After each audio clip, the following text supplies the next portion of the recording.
ఆచార్యదేవ ఏమంటివి ఏమంటివి జాతి నెపమున సూతసుతునకు నిలువ అర్హత లేదందువా. ఎంత మాట ఎంత మాట. ఇది క్షేత్ర పరీక్ష కానీ క్షత్రియ పరీక్ష కాదు కాకూడదు. పోనీ ఇది కుల పరీక్షే అందువా. నీ తండ్రి భరద్వాజుని జన్మమెత్తిది, అతి జుగుత్సాకరమైన నీ సంభవం ఎట్టిది. మట్టి కుండలో పుట్టితివి కదయ్యా, నీది ఏ కులము. ఇంత ఏళ అస్పత్ పితామహుడు కొడుకుల పుత్రుడైన ఈ శాంతనవుడు శివ సముద్రాల భార్య అయిన గంగాకల్పమున జన్మించలేదా. ఈయనది ఏ కులము. నాతో చెప్పింతువేమయ్యా. మా వంశంలో మూల పురుషుడైన వాసిష్ఠుడు దేవవేశ్య ఊర్వశి పుత్రుడు కాదా.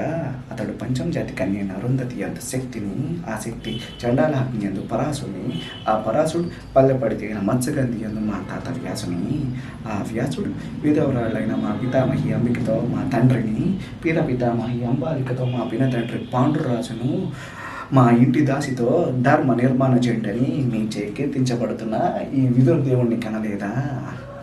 అయినా సందర్భ అవసరాలను బట్టి శాస్త్రబీజ ప్రాధాన్యము తగ్గి సంకరమైన మా కురువంశం ఏనాడో కులహీనమైనది కాగా నేడు కులము అను వ్యర్థవాదములు ఎందుకు.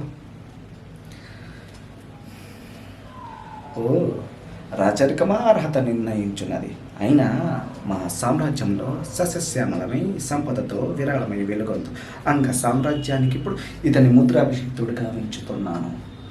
సోదర దుశ్శాసన అనర్ఘ నవరత్న శక్తి కిరీటము వేగంగా కొనితెమ్ము. మామ గాంధార సార్వభౌమ సువర్ణ సూరిచిర మణిమయ మండిత సింహాసనం తెప్పింపుము. పరిజనులారా పుణ్య భాగీరథి నది తోయములు అందుకొనుము. కళ్యాణ భటులారా మంగళ తుయ్యారములు సుస్వరముగా మోగనిండు. వంగి మహదులారా కర్ణ మహారాజును కైవార్యముగా వినుము. పుణ్యకనులారా ఈ రథసూతునకు పాలభాగమున కస్తూరి తిలకము తీర్చిదిద్దు.